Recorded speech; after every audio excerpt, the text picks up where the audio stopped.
Looking over this bullhorn, I see a good article here about Phelps, ship's doctor, had wrote. His name was Ralph Peliquin, and this is pertaining to, he's describing the invasion of the Marshall Islands. Now this is a whole group of islands in the South Pacific that the Japs, in the western South Pacific. And the Japs was on just about all of them. Well, they had begun invading them and taking over and working their way. Was working their way towards Japan, where they could get in reach of them with planes. So I'm going to read this article that the doctor describes, because he can do it a whole lot better than I can. It says that the invasion of the Marshall Islands, the first Jap territory that we will attempt to take, that the Japs possessed before the war. During the past month or so, the Marshalls have been bombarded frequently from the air by our liberators and flying fortresses. It is estimated that there are about 20 or 30,000 Japanese troops on these islands, and that these islands are well fortified with pillboxes and other defenses. This engagement should be very interesting because almost our entire Pacific fleet is going to be involved. On our way down to the Marshalls from Pearl Harbor, the Phelps acted as an escort and did anti-submarine patrolling. On our fifth day out, 2 of our carrier planes crashed. Only one of the pilots was saved. The planes crashed as they were making landings on the carrier in a rough sea. This same day there was a fire aboard one of the carriers, and some of the more panicky of the crew jumped overboard. The Phelps sped to the scene to pick up survivors, but another destroyer had already beat us to them.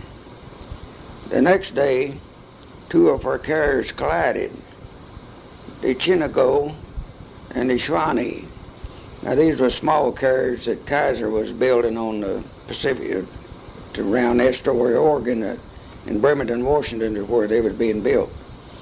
Neither was damaged badly, but it certainly must have been a discredit to their skippers. On the morning of the invasion, we went to general quarters at 4 o'clock. Battleships, cruisers, destroyers began bombarding Namur, Roel, Jacob, Ivan, and numerous other islands that make up Kawalajijin Atoll at 6:50 a.m.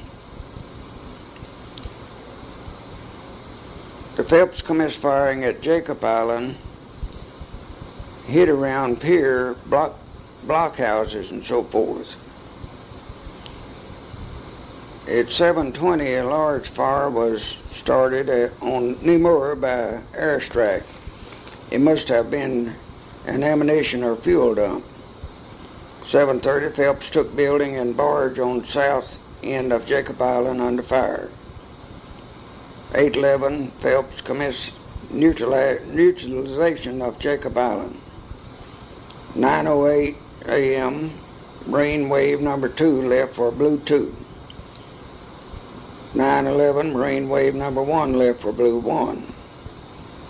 At 9:23, a tremendous airstrike commenced on Jacob and Ivan Islands.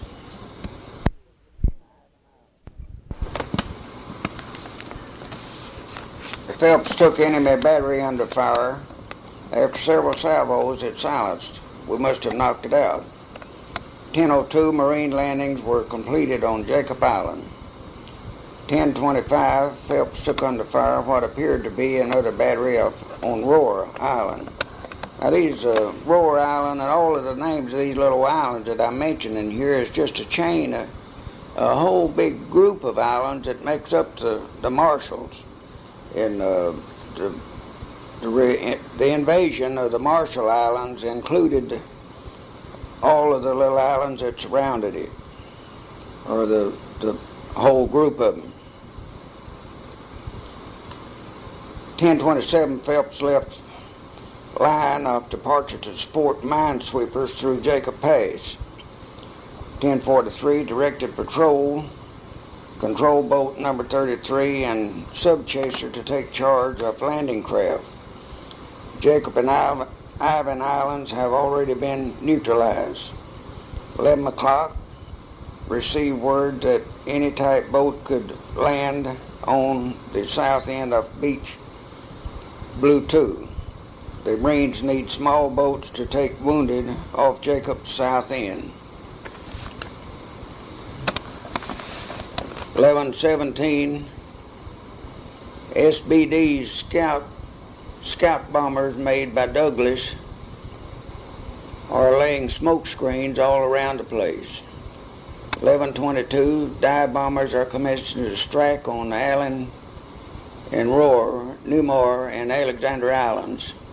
Meanwhile, the sea is just studded with hundreds of landing craft. The numerous reefs give these landing crafts considerable trouble when it comes to landing them on the beaches. 11:25, we receive word that LCI landing craft infantry number 450 has run aground on the beach at Jacob Pass and cannot get off. 11:27, artillery was directed to be sent into Blue 1. 11:57, Phelps was directed to go through Ivan Pass after the minesweepers. It's a ticklish job because we're the first large ship to enter into the lagoon. We don't know what to expect when we get inside. 12:47 p.m., a terrific explosion occurs on either Roar or Newmar Island. It appears to be an ammunition dump. We see several alligator tanks capsize in the rough surf. The Marines were rescued. 3:08, planes of all sorts are strafing Andrew Island. 3:15, the Phelps is being shot at by a shore battery from Albert and Allen Islands. They all miss. We anchor in the lagoon. Another terrific explosion occurs on Roar. We commence firing on Allen Island. Dive bombers are bombing the hell out of Allen and Albert Islands. The first Marine wave is leaving for Blue 1. Second wave leaves for Blue 3. The supporting bombardment is terrific. 3:05, two SBDs collide in midair. We see two parachutes fly down. I am sent off in our motor whale boat to pick them up. The Phelps is called on to fire at the south end of Abraham. 3:08, the 8th Marine wave is sent to the beach. 3:40, our motor whale boat reaches the ship with two plane survivors and a Marine private with a bullet in his shoulder. The aviators only have a few scratches and bruises. 4:20, receive word that there is only little opposition on Blue 3 and 4.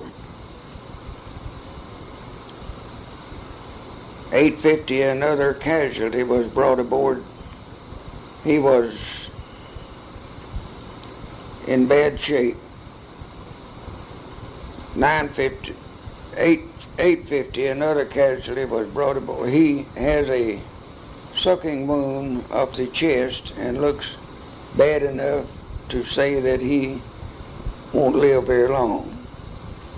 9:03, a Jap prisoner is brought aboard. He too needs medical attention. He was stripped of all of his clothing except for a loincloth.